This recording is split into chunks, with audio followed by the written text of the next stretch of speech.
মিজানুর রহমান আজহারীকে আটক করা হয়েছে। এই ঘটনার অনুসন্ধানে বেরিয়ে এসেছে অন্যরকম এক তথ্য। গ্রেফতার মাওলানা মিজানুর রহমান আজহারী। এমন একটি নিউজ বর্তমান বাংলাদেশের সোশ্যাল মিডিয়াতে ব্যাপকভাবে ছড়িয়ে পড়েছে। আসলে কি তিনি গ্রেফতার হয়েছে নাকি এটা গুজব? একদল খেয়ে গিয়েছে, আরেক দল খাওয়ার জন্য নাকি বসে রয়েছে। তো আমি তাদের উদ্দেশ্যে বলতে চাই যে আপনারা কোনোদিন রাষ্ট্র ক্ষমতায় যেতে পারেন নাই, রাষ্ট্র ক্ষমতায় যেতে পারবেন। আজহারী হুজুরের এই বক্তব্য যেটা বিএনপিকে বলা হচ্ছে, যারা আজহারী হুজুরের প্রতি প্রেম দেখাবে, আজহারীর সুনামটুকু আজহারী দেখছে যে এখন আজহারী সাহেবের মানুষের কমেন্ট, বাজে কমেন্ট, নেগেটিভ কমেন্ট, এটা শুনতে তার বাদ ছিল। এখন দেখ মিজানুর রহমান আজহারী সাহেবকে ইস্যু করে আপনি আমার সাথে অভদ্র আচরণ করলেন কেন? কে দিছে? আমাকে আমার কলিজা দিছে, আমার আল্লাহ দিছে। সেই মাহফিলে কি ঘটেছিল যার জন্য সবার কাছে ক্ষমা চেয়ে জরুরি বার্তা দিলেন আজহারী? মিজানুর রহমান আজহারী কিন্তু টাকার বিনিময়ে আপনি একটি দলকে প্রতিপন্ন করবেন, একটি দলের পক্ষে আপনি সাফাই গাবেন। মিজানুর রহমান আজহারী আদতে জামায়াত ইসলামের মুখপাত্র হিসেবে আত্মপ্রকাশ করতে যাচ্ছেন কিনা, কিংবা তাকে নিয়ে যে দীর্ঘ সংশয় আছে। মিজানুর রহমান আল আজহারী হুজুর, হুজুর আপনি কার? আপনি কি শুধুমাত্র ইসলামিক বক্তা নাকি বক্তার আড়ালে জামাতের ইনফ্লুয়েন্স? মিজানুর রহমান আজহারী সাহেব তার যশোরের মাহফিলে বলেছেন, দেশে আহামরি কোনো পরিবর্তন আসে নাই। আসসালামু আলাইকুম রহমতুল্লাহ। সবাই কেমন আছেন? আশা করি সবাই অনেক অনেক ভালো এবং সুস্থ আছেন। সবাইকে স্বাগতম জানাচ্ছি আমাদের আরো একটা নতুন ভিডিওতে। প্রতিদিনের মতো আমি আপনাদের সিরাত ফারুকী। দর্শক, আজকের ভিডিও টাইটেল এবং থাম্বনেল দেখে ইতিমধ্যেই বুঝতে পেরেছেন কি বিষয় নিয়ে কথা বলবো। খুবই গুরুত্বপূর্ণ একটা বিষয় নিয়ে কথা বলবো। দর্শক, আপনারা জানেন ইতিমধ্যে ডক্টর মাওলানা মিজানুর রহমান আজহারী হুজুরের একটা বক্তব্যকে কেন্দ্র করে ইতিমধ্যে সারা বাংলাদেশে তোলপাড় সৃষ্টি হয়েছে। যে বক্তব্যকে কেন্দ্র করে ইতিমধ্যে ডক্টর মিজানুর রহমান আজহারী হুজুরের উপর খেপে গিয়েছে বিএনপির বেশ কয়েকজন নেতাকর্মীরা। আপনারা জানেন ইতিমধ্যে ডক্টর মিজানুর রহমান আজহারী বলেছেন একদল খেয়ে গিয়েছে, আরেক দল খাওয়ার জন্য রেডি হয়ে আছে। এই বিষয়টাকে কেন্দ্র করে ডক্টর মিজানুর রহমান আজহারীকে বেশ কয়েকজন বিএনপির নেতা বেশ কিছু মন্তব্য করেছেন। অন্যদিকে ডক্টর মিজানুর রহমান আজহারী হুজুরের পক্ষ হয়ে অনেকেও তার প্রতিক্রিয়া জানাচ্ছেন। এদিকে তার সর্বশেষ আপডেট নিয়ে আপনাদের মধ্যে চলে আসলাম। কেন হঠাৎ করে মিজানুর রহমান আজহারী হুজুর এমন মন্তব্য করলেন, আর সে মন্তব্যকে ঘিরে ইতিমধ্যে সারা বাংলাদেশে যে তোলপাড় সৃষ্টি হয়েছে তার বেশ কিছু ভিডিও ফুটেজ আমি আপনাদের মধ্যে তুলে ধরার চেষ্টা করবো। বুঝতে পেরেছেন আজকে ভিডিওটা অনেক গুরুত্বপূর্ণ। সবাই একটা লাইক দিয়ে সবাই ভিডিওটি ধৈর্য সহকারে দেখুন। আর বেশি কথা বলেছেন আমরা একটু ভিডিও ফুটেজের মাধ্যমে একটু বিস্তারিত দেখে আসবো। সবাই অনুরোধ করবো ভিডিওটি ধৈর্য সহকারে। নাকি মাজার একজন আছে, এই কাকু আছে, তিনার নাম হচ্ছে ডক্টর মিজানুর রহমান আজহারী। কাকু বলেন তো তিনি কি করছে? আগে ওরা খাইছে, এখন এরা খেতেছে, না কি বলছো না? একদল খাইছে আর একদল খাওয়ার জন্য রেডি হয়ে আছে। আপনারা বলেন উনি কি কথাটা ভুল বলেছেন না ঠিক বলেছেন? রহমান আজহারী সাহেব তার যশোরের মাহফিলে বলেছেন, দেশে আহামরি কোনো পরিবর্তন আসে নাই, একদল খেয়ে গেছে আর একদল খাওয়ার জন্য বসে। আপনারা বলেন উনি কি কথাটা ভুল বলেছেন না ঠিক বলেছেন? আপনারা বাঘের মতো আমাকে উত্তর দিবেন আওয়াজ করে। প্রিয় কলিজার টুকরা রংপুরের ভাই, আজহারী সাহেব কি কোন দলের নাম উল্লেখ করেছিলেন? এই যে আস্তে কথা বললেন, কোন দলের নাম বলেছেন? কোন ব্যক্তির নাম মেনশন করেছেন? উনি জাস্ট বলেছেন একদল খেয়ে গেছে আর একদল খাওয়ার জন্য বসে আছে। এতেই কিছু লোকের গায়ে আগুন জ্বলে গেছে। আমরা কোন দলের নাম উল্লেখ করি না। আচ্ছা, মনে করেন যে আজহারী সাহেব কোন দলের নাম উল্লেখ করেই ফেলেছেন, কোন দলের নাম এক্স্যাক্টলি মেনশন করেছেন, তো আমাদের কি জনগণ হিসেবে বাক স্বাধীনতা নেই? বলেন সবাই, আছে না নাই? যদি আমাদের বাক স্বাধীনতা কেউ কাটতে চায় তাদেরকে আওয়ামী লীগের ইতিহাস মনে রাখতে হবে। যুবক ভাই, তো আমি দেখলাম একজন নেতা, তার নামটা আমি জাস্ট বলেই ফেলছি, ছোট্ট নাম বলছি, দুদু সাহেব। উনি বললেন কোথাকার কোন আজহারী মাঝহারি মিয়া, আজহারী কি মাঝহারি? এটা কি আপনাদের সস্তা মনে হয়?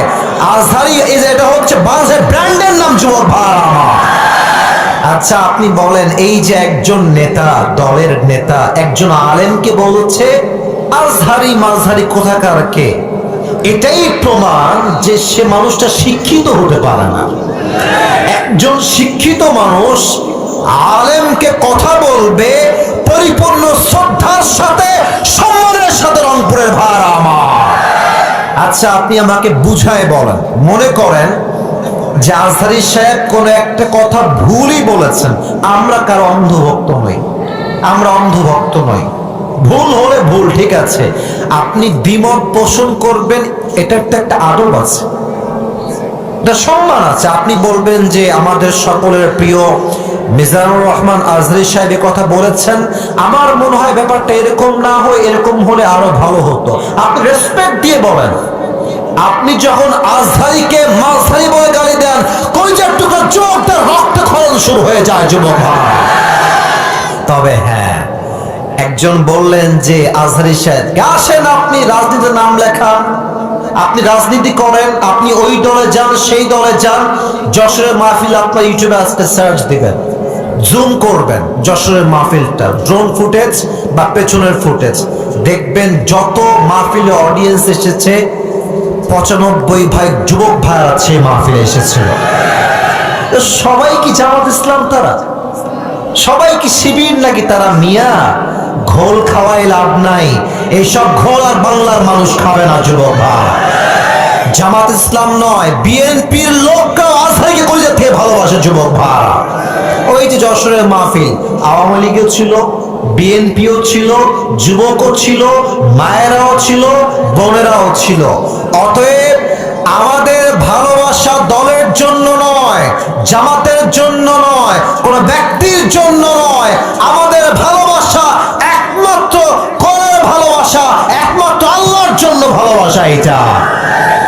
আচ্ছা, যেই দলগুলো এভাবে আজহারীকে কটাক্ষ করছেন, এই যে 20 লাখ মানুষের সামনে কটাক্ষ করলেন, ওখানে কি সবাই আজহারীর ভক্ত না?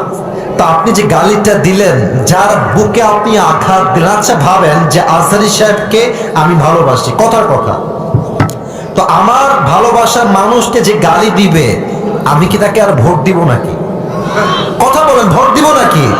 আপনি আমাকে সম্মান করবেন, আমার ভালোবাসার মানুষকে সম্মান করবেন, আপনাকে আমি স্যালুট জানাবো যুবক ভাই, যে কে বলে মেহেরবানি করে দলাদলি করবেন না। স্বৈরাচার বিদায় নিয়েছে, ওই চ্যাপ্টার ক্লোজ, আগামী দেশ হবে ইসলামের বাংলাদেশ। শাইখ ডক্টর মিজানুর রহমান আজহারী সাহেবের একটি বক্তব্যকে কেন্দ্র করে আমি আরেকটি বক্তব্য দিয়েছিলাম, এবং সেই বক্তব্যকে সহ্য করতে না পেরে একজন ব্যক্তি আমাকে গতকালকের টেলিফোনে হুমকি প্রদান করেছিলেন যে আয় ঢাকা শহরে আয়, দেখিয়ে দিবে, এবং আরও উচ্চবাচ্য অনেক অকথ্য ভাষার গালিগালাজ আপনারা শুনেছেন, যেটা আমি রিপিট করতে চাই না। গতকালকে থেকে আপনাদের অনেক ভালোবাসা পেয়েছি, আন্তরিকতা পেয়েছি, আপনাদের সবাইকে ধন্যবাদ। অনেকেই জানতে চেয়েছেন যে আসলে বিষয়টা কি ঘটেছে। বিষয়টা কিছুই নয়, বিষয়টা হচ্ছে এমন যে এদেশে ধর্মভিত্তিক মানুষের পক্ষে কথা বলা, ইসলামের পক্ষে কথা বলা, কিংবা ন্যায়ের পক্ষে কথা বলা, এটা যেন যুগে যুগে যেমন ছিল এখনো তেমনই আছে। কথা বলার কোনো অধিকারই মনে হচ্ছে নাই। আপনারা জানেন যে সাম্প্রতিক সময়ে শাইখ ডক্টর মিজানুর রহমান আজহারী বাংলাদেশে এসেছেন। দীর্ঘ প্রায় 5 বছর পরে, ফ্যাসিবাদের পতনের পরে স্বাধীন দেশে এসে 8টি বড় বড় মাহফিলের অংশ হিসেবে 2টি মাহফিলে তিনি অংশগ্রহণ করেছেন। একটি কক্সবাজারে অংশগ্রহণ করেছেন, পেকুয়াতে, এবং আরেকটি অংশগ্রহণ করেছেন যশোরে। এবং এই যশোরের মাহফিল এবং পেকুয়ার মাহফিল দুটোতেই আমি নিজ ইচ্ছায় স্বপ্রণোদিত হয়ে জনতার কাতারে সামিল হওয়ার জন্য আজহারী সাহেবের মাহফিলকে সমর্থন জানিয়ে উপস্থিত হয়েছি এবং বক্তব্য রাখার সুযোগ পেয়েছি। সেজন্য সবাইকে ধন্যবাদ, কর্তৃপক্ষকে ধন্যবাদ। আপনারা জানেন আমার সেই বক্তব্য থেকেই একটি গোষ্ঠী যে কোনো মূল্যে আমার কণ্ঠরোধ করার জন্য উঠে পড়ে লেগেছে। তারা চায় না আমি স্বাধীনভাবে কথা বলি, কারণ যেটা শেখ হাসিনা চায়নি সেটা এখনো অনেকেই হয়তো চায় না। তারই অংশ হিসেবে গতকালকে আজহারী সাহেবকে নিয়ে আমি কেন ভিডিও তৈরি করলাম সেটার উপর ভিত্তি করে তিনি আমাকে ফোনে অকথ্য ভাষায় গালিগালাজ করলেন, এবং উদ্দেশ্যই ছিল শুরু থেকেই আজহারী ভাইকে অ্যাটাক করে বক্তব্য দেয়া। যদি ব্যক্তিটি আমাকে, আমার দল, আমার পরিবার, আমার সামাজিক স্ট্যাটাস কিংবা রাজনৈতিক বিষয়াদি নিয়ে কথা বলতেন, হয়তো আমার জবাবের মাত্রাটা ভিন্ন থাকতো। কিন্তু যখন আমি দেখেছি যে ব্যক্তি আক্রমণটা শুরু করেছেন আজহারী ভাইকে কেন্দ্র করে, এবং আজহারী ভাইকে কেন্দ্র করে আমি কেন কথা বলছি এবং সেটা কেন বলছি, সে কারণে আমি কি করি কি করি না, আমার পরিচয় কি, সেটা নিয়ে যখন প্রশ্ন তুলেছেন তখন স্বভাবতই তাকে আর ছেড়ে দেওয়ার সুযোগ ছিল না। আমার কাছে মনে হয়েছে তিনি দিব্যি আমাকে হুমকি দিয়েছেন, তিনি আমার জন্য যে কোনো ধরনের থ্রেড হিসাবে আমার জন্য কাজ করছেন, তিনি আমাকে ক্ষতিগ্রস্ত করতে পারেন এবং সেটা করতে পারেন শুধুমাত্র আমি কেন ডানপন্থী ইসলামী মূল্যবোধে বিশ্বাসী মানুষদেরকে প্যাট্রোনাইজ করি কিংবা তাদের সাহায্য করি, তাদের পাশে থাকি, সে কারণেই তার গায়ের ভিতরে জ্বলন্তি উঠেছে। না হয় কোনো ভদ্র মানুষের পক্ষে রাজনৈতিক যত মতনৈক্য থাকুক, কোনো অবস্থাতেই একজন ইসলামিক স্কলারকে নিয়ে সরাসরি আরেকজন রাজনৈতিক কর্মীকে প্রশ্ন করে একেবারে হীনমন্যতার পরিচয় দেওয়ার কোনো যৌক্তিকতা নেই। বলতে পারেন যে এই ধরনের বক্তব্যকে আপনি কিভাবে দেখছেন, আপনি তো অনেক সময় আমাদের সাথে ছিলেন, আছেন, কথা বলার অনেক ঢং রং আছে, কিন্তু কথা বলার ধরনে মনে হচ্ছে যে তিনি আমাকে পেলে মনে হয় খেয়ে ফেলবেন। আমি স্পষ্ট করে বলতে চাই, গত প্রায় 16 বছরই নির্যাতনের শিকার ছিলাম, আর 6 বছর দেশের বাহিরে ছিলাম। ফেসিবাদকে নিজের চোখের সামনে দেখেছি, আওয়ামী লীগের সকল অত্যাচার সহ্য করেছি, বিদেশে পর্যন্ত সুস্থ সুন্দরভাবে থাকতে পারিনি শুধু ন্যায় কথা বলার কারণে, অন্যায়ের বিরুদ্ধে কথা বলার কারণে। আজও বাংলাদেশে আমার কণ্ঠ আমার জায়গা থেকে সর্বোচ্চ উঁচু রাখবো, থাকবে ইনশাআল্লাহ। সেটা কেউ বন্ধ করার কোনো দুঃসাহস দেখালে বরং তাদের কণ্ঠ বন্ধ হয়ে যাবে, আমার কণ্ঠ চলমান থাকবে। আমি ধর্মের পক্ষে কথা বলবো, আমি সত্যের পক্ষে কথা বলবো, আমি ইসলামের পক্ষে কথা বলবো। এটা তো আমার আইডেন্টিটি, এটা তো আমার ক্রাইসিস হওয়ার কথা না। আমি দল করব, দল করতে গিয়ে তো আমি ধর্ম বিদ্বেষী হব না, ধর্ম বিরুদ্ধাচরণ করব না, বরং দলকে আমার এই ধর্মীয় অনুশাসন, ধর্মীয় ব্যক্তিত্বদেরকে সম্মান করা শিখাবো, শ্রদ্ধা করা শিখাবো, দলের সাথে তাদের একটা লিঙ্ক আপ তৈরি করে দিব, সম্পর্ক তৈরি করে দিব। আপনারা দেখেছেন আমি একটি দল করি, কিন্তু এই দলের বাহিরেও বাংলাদেশের সার্বজনীন সকল দলের মানুষদের সাথে আমার একটি সুসম্পর্ক রয়েছে, ওঠা বসা রয়েছে সকল দলের সাথে, আওয়ামী লীগ ব্যতীত বাংলাদেশের সকল রাজনৈতিক দলের সাথে একটি সুসম্পর্ক অব্যাহত আমি রেখেছি। আমার কনসেপ্ট ছিল শেখ হাসিনার বিরুদ্ধে সবাই কিন্তু ঐক্যবদ্ধ ছিলাম, এবং শেখ হাসিনা জুলুম করেছে যাদেরকে, তারাই আমার কাছে মজলুম, তাদের পাশে আমার দাঁড়ানো এটা আমার ইমানি দায়িত্ব। লোকটা আমার দল না করলেও যেহেতু হাসিনা তাকে দুর্বল করেছে, জুলুম করেছে, ফাঁসি দিয়েছে, নির্যাতন করেছে, অত্যাচার করেছে, জেলের মধ্যে বন্দি রেখেছে, ওই লোকের পক্ষে আমাকে কথা বলা এটা আমার নৈতিক দায়িত্ব। আমি সেই জায়গা থেকে কথা বলছি। আমি শুধু আজকে নয়, যখন দীর্ঘ গত প্রায় 6 বছরের বিভিন্ন সময়ের অসঙ্গতি আওয়ামী লীগের দেখেছি, সেই সময়ে আওয়ামী লীগের যতটা কথা বলেছি, তার পাশাপাশি আমাদেরও মধ্যে যদি কেউ কোনো ধরনের যেটা আমার কাছে অপছন্দনীয় হয়েছে সেটার প্রতিবাদও আমি করেছি। এমনকি নিজ দলের বাহিরে গিয়েও বহু নির্যাতিত মানুষের পক্ষে দাঁড়িয়ে বক্তব্য দিয়েছি, শুধুমাত্র আমার ব্যক্তিগত চেতনার জায়গা থেকে। তাহলে আজকে স্বাধীন বাংলাদেশ হওয়ার পরে আমি কার কথায় আমার বক্তব্য বন্ধ রাখবো? আবার তো শায়েখ আজহারীর ইস্যু, শায়েখ আজহারীর ইস্যু নিয়ে, তারপর বাংলাদেশের বিভিন্ন ইসলামিক স্কলারদের ইস্যু নিয়ে, 116 জন আলেমের তালিকা শেখ হাসিনা করেছিল, সেই ইস্যু নিয়ে আমি তো সবার আগে রাজপথে ছিলাম, আমি তো কথা বলেছি। কই কেউ তো তখন আমার এই বক্তব্যের প্রতিবাদ করার দুঃসাহস পাননি। তাহলে আজকে কোত্থেকে আপনি শায়েখ ডক্টর মিজানুর রহমান আজহারী সাহেবের বক্তব্যের উপরে আমি বক্তব্য দিয়েছি কেন, সেই প্রশ্ন তোলার সাহস আপনাকে কে দিয়েছে? আমি বাংলাদেশের জনতার কথা বলবো, আমি বাংলাদেশের জনগণের কথা বলবো। আপনারা নিশ্চয়ই জানেন যে বাংলাদেশের সর্ববৃহৎ দল বিএনপি, এই বিএনপির বর্তমানের একটি সংস্কার কার্যক্রম চলছে 31 দফা। এই 31 দফা কার্যক্রমের মধ্যে আপনার একটি দফা তাদের প্রণয়ন করা আছে। সেই দফাটা যদি আপনি শোনেন তাহলে বুঝবেন যে আমি কোন সঠিক পথে আছি না অন্য মানুষরা সঠিক পথে আছে।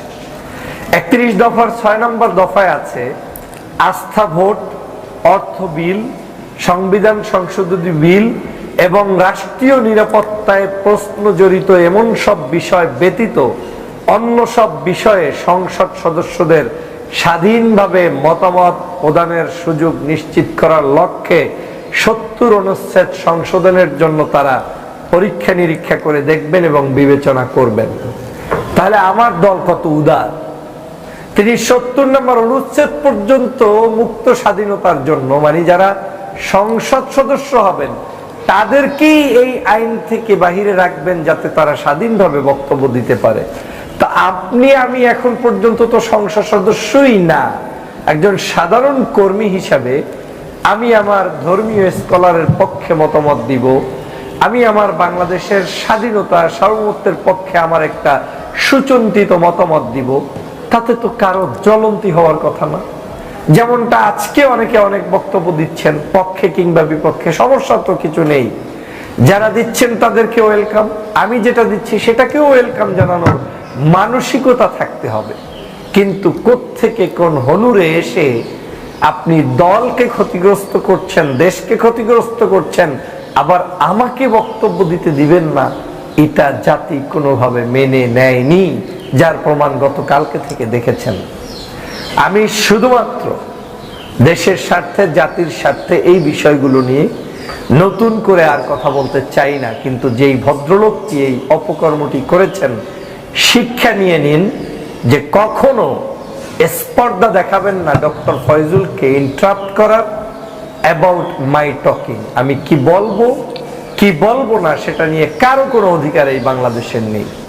যদি সেটা করেন তাহলে গতকালকের আমি টেলিফোনে যে জবাব দিয়েছি ওটাই আমার প্রতি উত্তর।